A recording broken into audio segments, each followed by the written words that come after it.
Roland, Mouret, welcome to SHOWstudio. Hello. I want to start by going back to the start of your career, maybe even the start of your life in fashion, and I want to ask about your earliest memories of clothes. Because you said before that it came from watching an apron being folded in your dad's butcher's, is that correct? Yes. Tell me about that.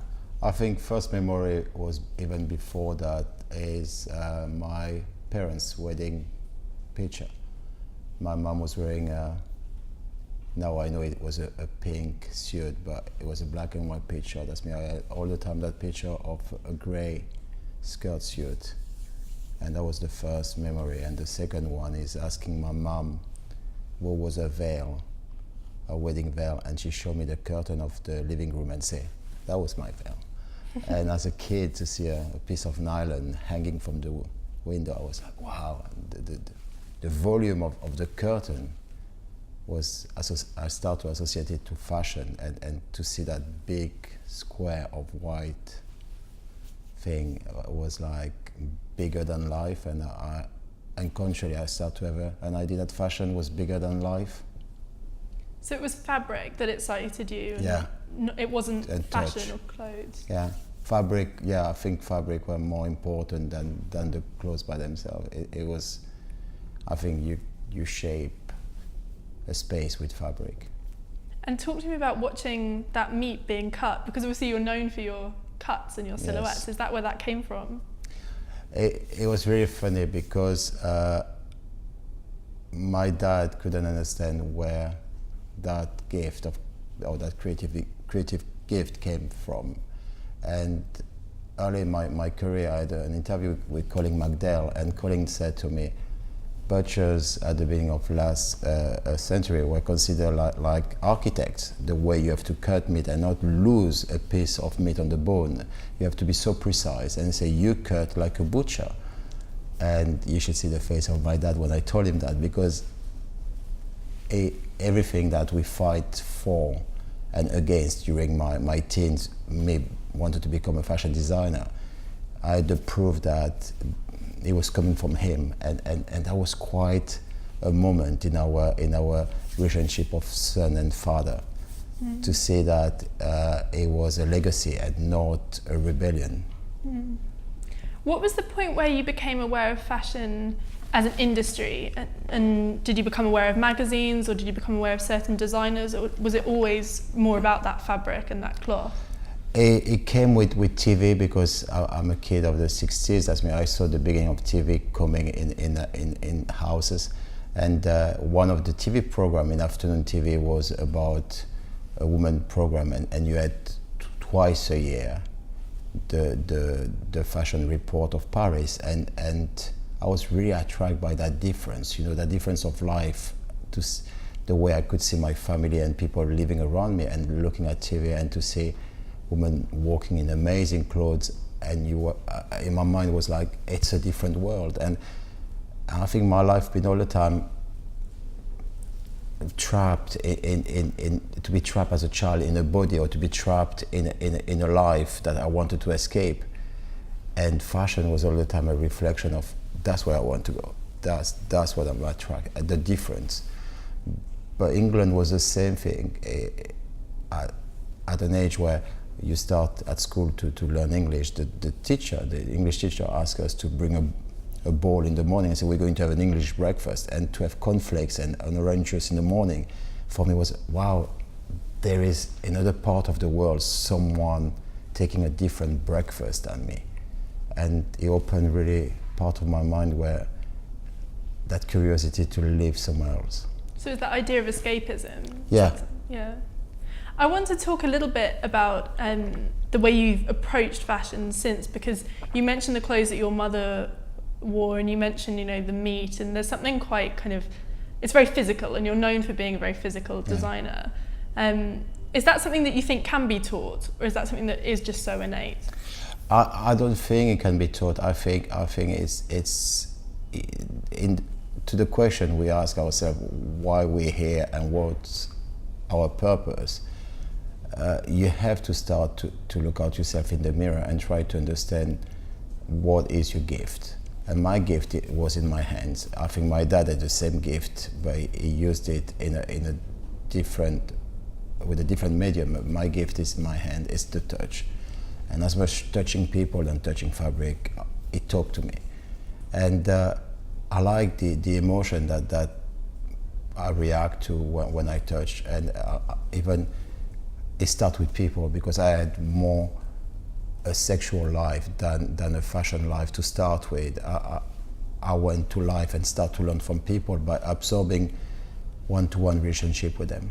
And from there you start to understand how fabric interact with skin. And there are some moments where you feel really rejected, and you will use fabric in a different matter than when you start to feel loved, and you feel your skin and fabric have more fluidity. You've said before that dresses are for undressing. Yeah. For you, is fashion, is it just about sex? It's about building relationship, and sex is part of it. I think food, sex, entertainment, fun, even drugs, everything is part of sharing. Even when you don't want to share, is a way of sharing with yourself. Rejecting people is trying to have a one-to-one relationship with yourself. I want to go back a bit to talk about your life in fashions, because you worked as a model for Yes. a while. What influence did that have on you? What was that experience like? It was a weird experience, because as a kid I was a fat kid. I think we have that fat situation as designer. Most of us, we've been fat in a way or another. And that transformation to be able to become a model was amazing, because it's everything that is maybe like cheesy, but being bullied and becoming a model, it's an attitude. You start to understand your body for what people don't want and want about you, and the rejection of not being chosen for a job, you question it. Why am I not good enough? And when you choose, you just like, I'm going to make it so specific that it's going to be a me on the picture. It's going to be a part of me that no other model could give to that photo shoot. So do you think it's made you a more sympathetic designer then, because you understand kind of... It gave me one of my trick as a designer is, before to become a designer, I was lucky to be a model, a stylist, art director, working with hair and makeup. That's mean when I start to put all of this category together, I knew what was expected from me as a designer to excite this every category. I knew what the model would expect from me, as much a fashion editor was going to sit and look out at the show.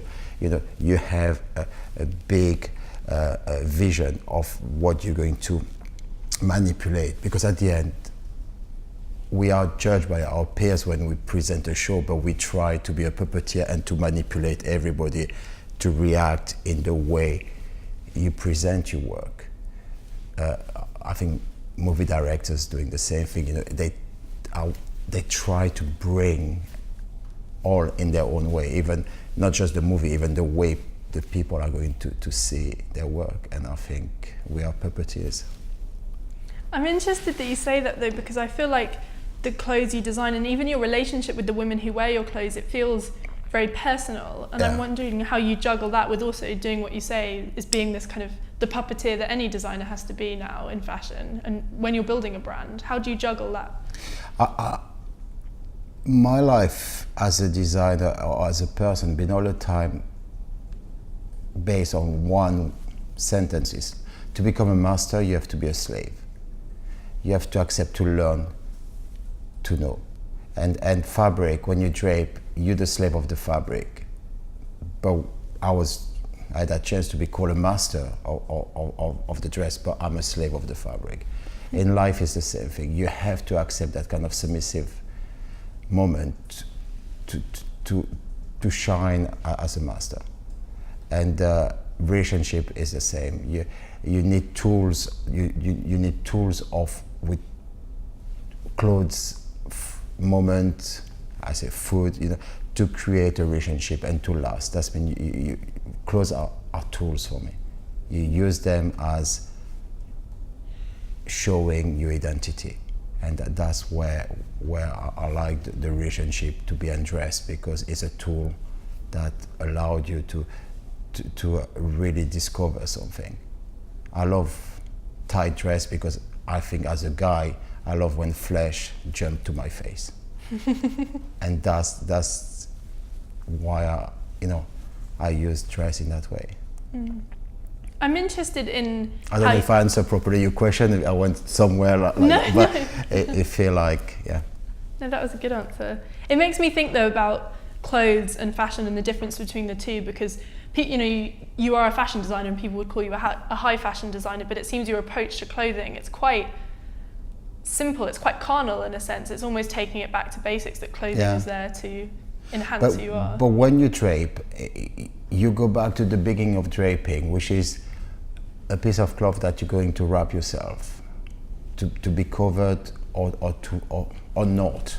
But there is all the time in the draping a part of the skin coming out of it, even in the more extreme draping of religious draping. But there is still a part of the face, a part of the hands, or a bit of the toes. Something come out of it. Draping is all the time in a certain way.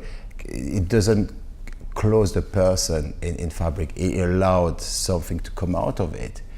And the first concept when I start to drape, it was that moment of sexuality when you have sex with someone you love.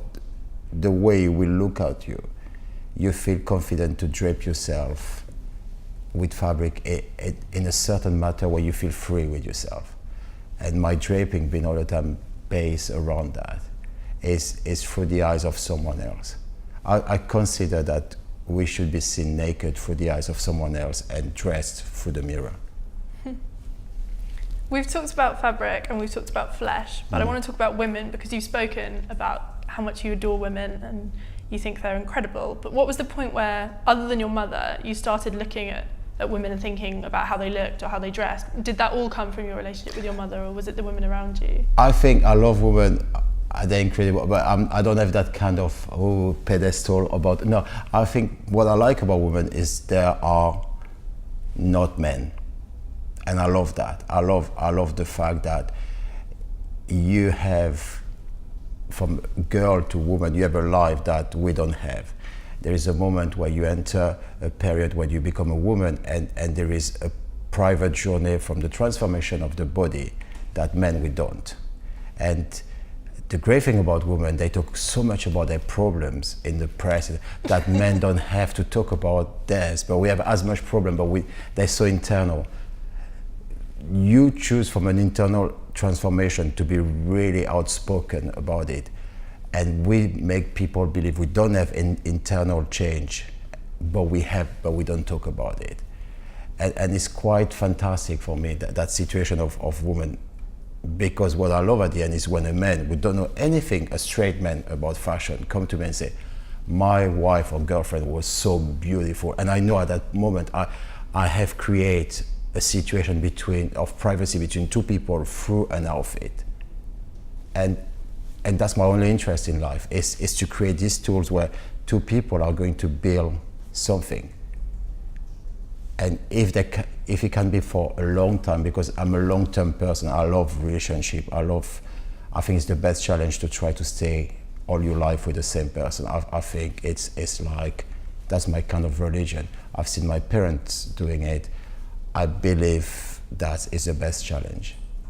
And you need tools, because if not, men will have tendency to see a woman the same way she wants to show herself. And if she doesn't start to transform herself for men, it will become like, okay, she's my wife, or she's the mother of my kids, or she's... But you have to have that spectrum of different characters, because men will be like, oh, it's really funny how you can capture a man in his attention, and women are really good at that. But because they feel so many times insecure about themselves, they don't believe they can do it all the time. That's why I think my job is to say, yeah, the insecurity and what you don't like about yourself is two different things. Use clothes as a tool in your life. There seems to be two different approaches at play then. There's one in which your clothes are very much for the viewer, they're for the guy or the spectator looking at what the woman is wearing, but they're also for the wearer. How do you kind of juggle that? Is it for one more than the other? It's really funny because when the Galaxy came out, I create something bigger than me, and I think I love that. I love the fact that people don't know, especially my face, but they know my dress really well. But women start to wear the same dress and feel so unique and could gather all together in the same and say, I'm different than you. It was really weird, that dress, because I still think it's a uniform. I'm a guy who loves uniform. I'm a kid of the 80s. I was a model for Yohji Yamamoto. That's mean my mind is quite a zip on the back is a boiler suit of glamour, a dress for me. But women start to wear it and say, I'm different than you, but you look really good, but I look really good too. That's mean it keep a sense of independence, my clothing, and that's where I'm really proud of. I don't dictate one attitude on a woman. She can exist on the top of the dress. She make the dress hers in a way. And that's one side of it. And after, that's mean she will turn to a man and say, don't look at my dress, look out at me. And that's becoming, it's really fantastic how the dress disappear but exist at the same time. It's brilliant, that feeling of transformation. I think I'm quite gagging and addict on this moment of when it's magic, it's like, wow. And it disappear in a frame of a second, but you're just like, and you're trapped in it. I'm glad you mentioned the Galaxy dress, because I know you must get asked about it all the time, but did you have any idea it was going to be such a success? No. It's really funny because it was 7 years after my first show, and it was the same, in my mind it was the same dress that I did on my first show, but I learned to put a zip on it, a lining, and you could wear a bra with it, because that was the first concept. Can I make a dress for a woman who wear a bra? Which means, can I make a dress for a woman who doesn't think she's a model? Because the bra is the separation between the model and woman who say, I'm a real woman, is I wear a bra. That's mean, can I have something that fit my life and not fit for like 10 seconds on a catwalk? And what could be a restriction has become an open mind. And I thought it was brilliant, because I thought I could never design an interesting neckline for a bra, because you feel it's boring. And I went to that square neckline, and it opened completely my mind of dressing women and not dressing models anymore. Do you get more satisfaction from seeing your clothes on women, whether it's because your clothes are worn a lot on the red carpet, whether it's an actress or a celebrity or even a woman in the street, than you do seeing them on a model on your runway? Yeah, I prefer to see my dress on like, I think like a guy. I love to see my dress on women who will enter the room, and I just will do that, and it will be like, wow. And I don't judge the woman who wear it. Irrelevant what she does with the dress is all the time an experience for me. And I think my guilty pleasure is to just abuse with my eyes the situation, and I choose my moment to go to introduce myself. And most of the time it's at the late side of the evening, and I just say, you look fantastic, and by the way, I'm the designer. And they just like panic, and I do that a lot at Chateau Marmont in LA with actresses. I let them move around and talk to them, and I say, I have to tell you, I'm the designer. Do you go up to women in the street ever who you see? Yeah, I will. I will approach people like that. I think it's part of the price of the dress, is that chance that one day the designer will come and talk to you. Let's do things that other people can do. Zara can't do that. Approach you and say, oh, by the way, I'm Mr. Zara, and that's my outfit. But they sell masses, and I like the fact that I'm directed to one person. Irrelevant how many dresses I sell, one woman is wearing my dress, and I will go to see her, and I will say, I'm the designer. People have called that dress, they've said, it's the dress of the decade. Can you see its influence on fashion? Do you look at the work of other designers? And I put morning TV and it's there already. It's about the female form, and I think from a little girl to a grandmother, every woman have that universal idea of what the female form is. The female form is not straight, it's got curve, and I went for that, and I went for that attitude, which is not necessary to wear it 24 hours a day, but there is a moment in a woman's mind that shape and that need to be shaped exists. It's really important.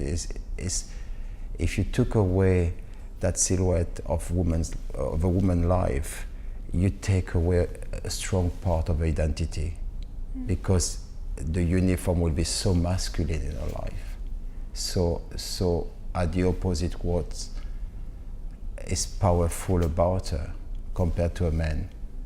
A man in a dress is ridiculous, except if he's got a waist. I'm interested that you said it's not right for every time. You said there's a moment where she'll want to wear it, because there's a lot of talk at the moment about female designers designing for women, clothes that they can wear, all through the day, clothes that suit real life. Yeah. Do you think there's always going to be a place, though, for that kind of dressing up, kind of sexy dress, something that's almost beyond real life? I think I don't. It's really weird, because the question you asked me, I heard it in the 90s, 80s, 90s, where Italian female designer entered the fashion world, and it was at the time where they did trousers when you could have your period in it and it didn't mark your stomach, and that was what women designer at the period. I think women designer now can design sexy dresses, and I think if you take the one existing, they're brilliant. It's a new generation, a new blood of women designer, and I really think there is that moment where you can be wearing a pair of jeans in the morning, and in the evening you will go for that other side of you, that avatar of yourself. And in music is proved, like, I think the Beyonce attitude of calling herself, Mrs. Carter, or taking part of identity and projecting it as at that moment I'm that person, but 5 minutes after I'm going to be another person. I think yes, it's part of the way we live now. That's interesting, that view of womanhood. Is that what you think true femininity is? It's that ability to transform and be confident? Yeah. I consider a woman all the time as a mirror ball in a club, 1,000 little mirrors and shining in all direction and all the time in contradiction. And I love that, because men are not in contradiction. Men will be like just one way, is like that. Women will say, I love white, but I'm going to wear black. And don't try to change their mind, because the more powerful they are, the more stubborn they will be. I find women more stubborn than men. Men are proud, women are stubborn. When you're actually designing, is it that idea of women, that kind of almost that fantasy and that idea you have of what femininity is that inspires you, or are there particular women that you look at? The only fantasy I have, or the naivety of a man I will have about a woman, is in the morning, I believe a woman will put a dress, a pair of shoes, do that with her hair, and she's ready. That's my only naive view about women. The rest of it, I never fantasize about how a woman is going to be in my clothes, or there is no muse. Or the first starting point of my work is my own identity. I take a square of fabric and I drape it, and I start to understand how the concept of a curve and a square work together. That's the first starting point of the butcher apron. And the second is about what kind of frustration a woman can have about her body, and what kind of part of the body I can start to showcase in the outfit. I work more on emotions, and after from that phase on the dummy start the phase on a real body, and straight away the person who will try it will give something I'm not controlling. She will give a part of the life to the dress because of different body shape. You know, it's quite trying a dress on a model or a size 8. My pattern cutter tries many times the clothes. They've got different size, body shape, and straight away you see a new story of the same dress on different women. Your aesthetic now, it's obviously so signature to you. People think of those kind of fitted silhouettes that you do, but you haven't always done that kind of design. No. When you first started, you were doing streetwear. Tell me about, because it's People Corporation. Yes. Talk to me about that. It's, you know, in a way, I was lucky and unlucky in London that I never been to a school. And Louise Wilson said to me, "You're the best student I never had." You know, I've been all the time attracted by society and relationship. And at the time of People Corporation, I was living in London since 2 years. Was doing all the odd job in fashion from stylist, creative director, and with my partner at the time, we decided to open Freedom Cafe, which was, I think, the first place where gay and straight young people could meet. And it was not a pub, it was between an art gallery to club to bar. It was coming back from New York Gay Pride, and to see that kind of atmosphere of people coming together and say, we want to create a place like that in London. And I decided to stop fashion to sell coffee. You know, because I knew that first thing every young people will drink is the cheapest thing, is a cup of coffee.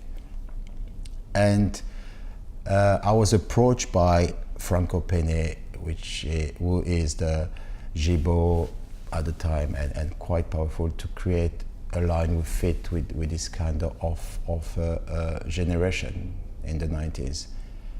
And I slashed it a bit Jerry Springer in it, a bit of trash, and People Corporation was born, and it was quite interesting to start by, like a second line, what become now what we call contemporary. But it was quite specific, to be at the beginning of contemporary culture. Yeah, tell me more about the aesthetic of People Corporation. It was based really about rock, underground. Everything was around music. Everything was around people who live in London. It was the beginning of Lee McQueen. It was Katie England. It was, you know, all that generation. We were really starting. We were nobodies, and we were going out clubbing, and we were taking drugs. You know, everything was together there, and that culture was coming out, and as the new generation of London would become Cool Britannia. But everything was there, and it was rough, and it wasn't, you know, it was still in the end of recession, but and the beginning of the new age, and you could still find places that were really rough, and you could enjoy yourself. And that's why the collection was, it was the good years of ID magazine still. But you grew up a lot then, didn't you? Because Roland Mouret, the aesthetic is very different. But you set up Roland Mouret quite late. You were 36 when you did it. Did you just have this epiphany where you thought, I need to do chic now? No, well, at 36, as like every British brand at the time, People Corporation was selling a lot in Asia and Japan. And you had that bankruptcy, and my business partner, Franco, as a good Italian, say, "Ooh, we don't sell anymore, we stop People Corporation." And Italians are really good for that. And I had that vision, if I didn't start, or if I didn't try to be a fashion designer, at 40, I would be a bitter bastard, bad-mouthing other people who try to do it. That's me. It was a vision of me. I have to do it. I have to do it. For what it is, I have to go for it. And the second question is, what am I going to do?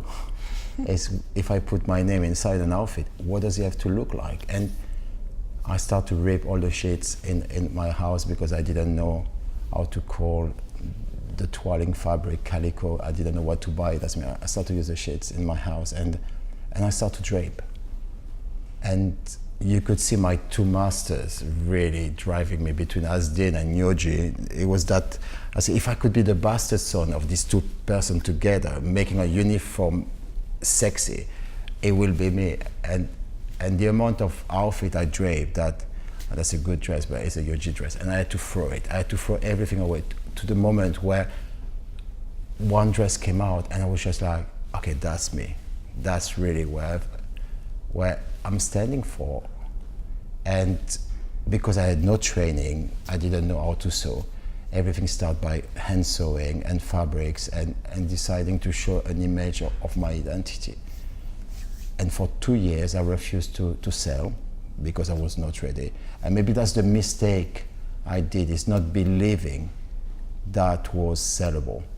I think that's one moment I doubt. And I see someone like Albert Baz, he never doubted about a cut-through dress. I doubted there. I said, that's not the expectation of someone who wants to buy.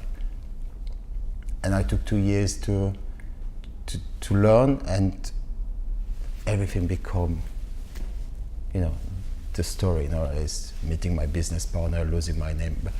But these first 2 years, that doubt, I still question it.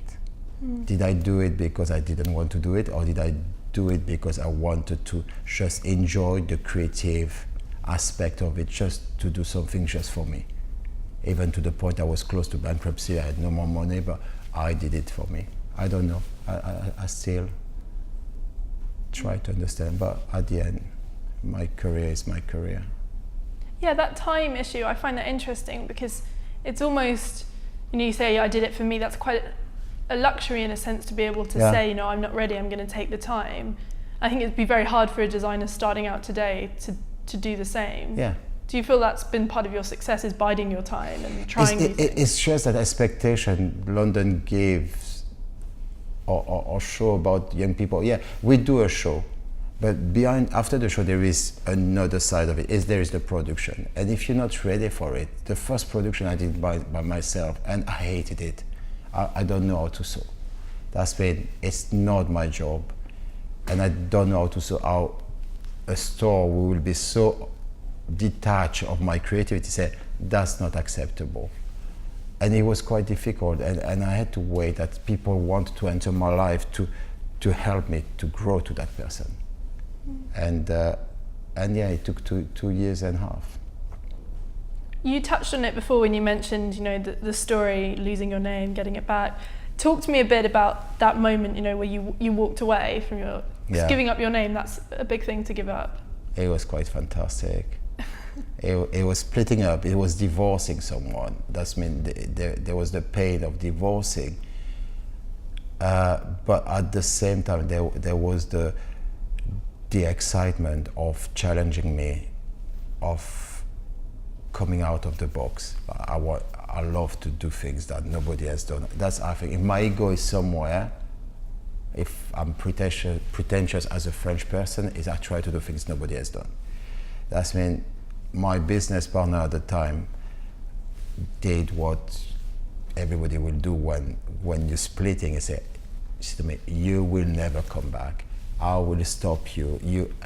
Something that when there is no love, there is hate. And it came out to my face. And I said, you did the best thing to me. You gave me a challenge, and I'm going to prove you that I'm going to be back. And that was the challenge. Nobody came back without their names, from Hervé Léger to a bunch of people. We're living in a world where everything changing. My clothes are so specific. It's my technique. The technique is better than the name. Let's make the technique more visible on the outside. Let's make an outfit that from the outside you read it so much, Roland Mouret, that inside you can have just the initial. And the best, as a fashion culture, the best person was Margiela, White Square. You can read someone without words. Fashion is a language without words. And I went there.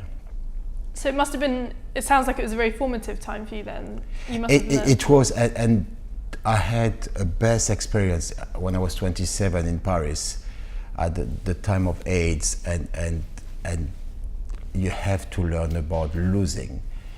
I read that book from Georges Perec, which is called La Disparition, which is a book like that without the letter E inside.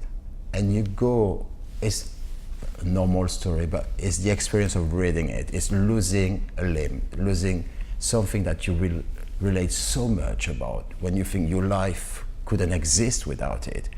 And you go through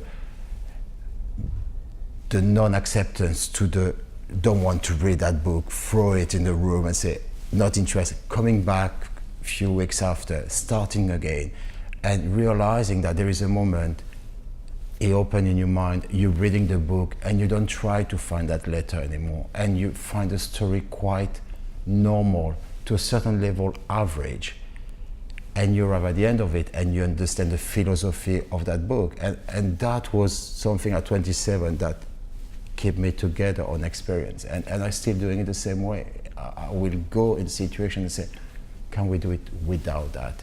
Is that can change? And I think that's how I came back with my initials, and just promised myself it's going to be better. And when I bought back my name, I was really happy, but I was really sad to say goodbye to RM, to that person without a leg.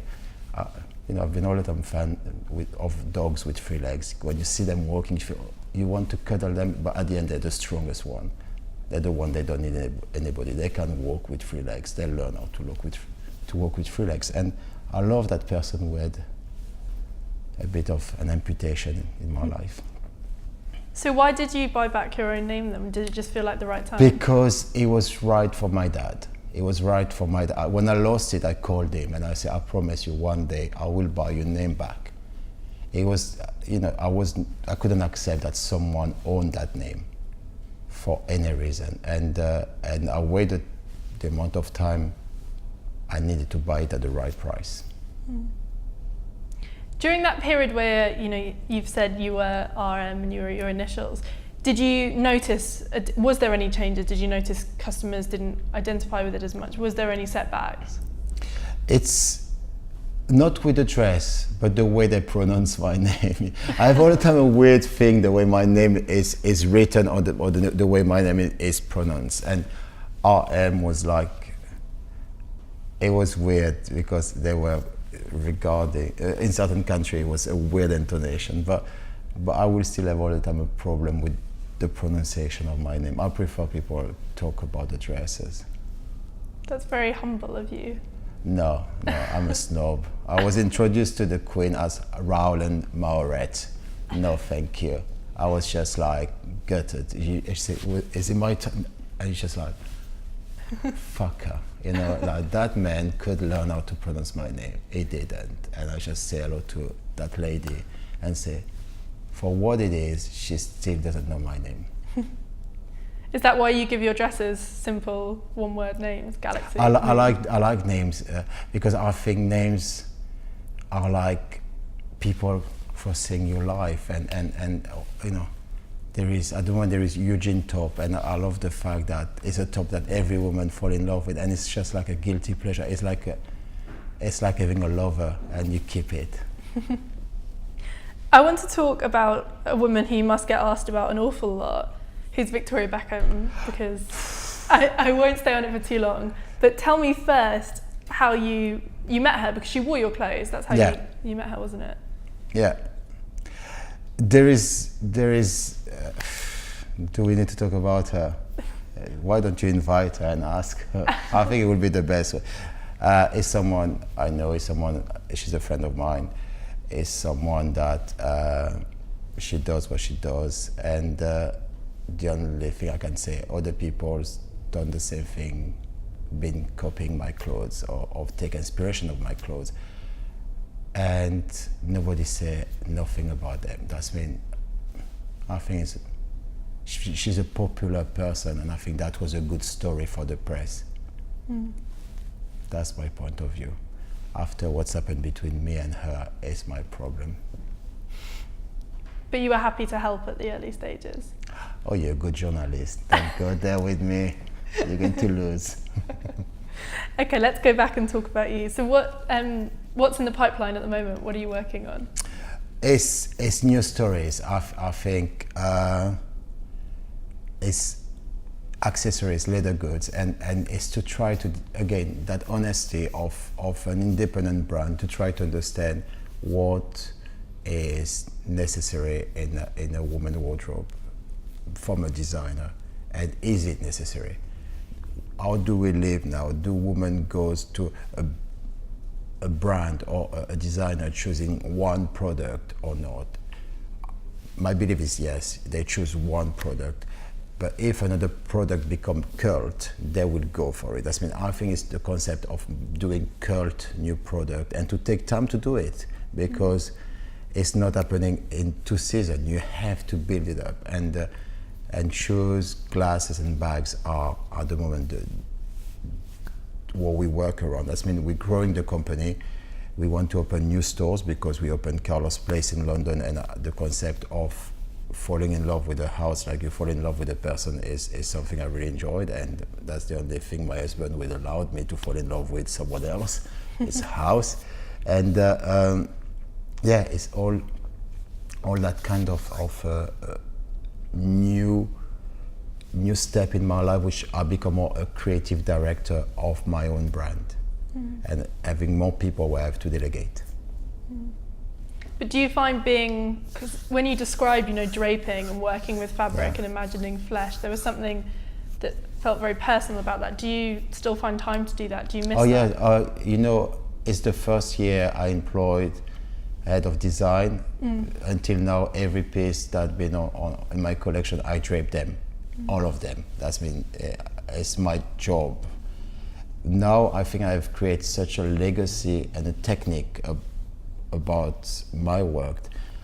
I would enjoy to give it to other people and see how much they're going to disturb it, and to push me in place where I will have to revisit myself, and to look at it and to say, wow, I never done that drape, or I never done that fold, and I know where it took it from and how it brought, and I'm quite excited about that.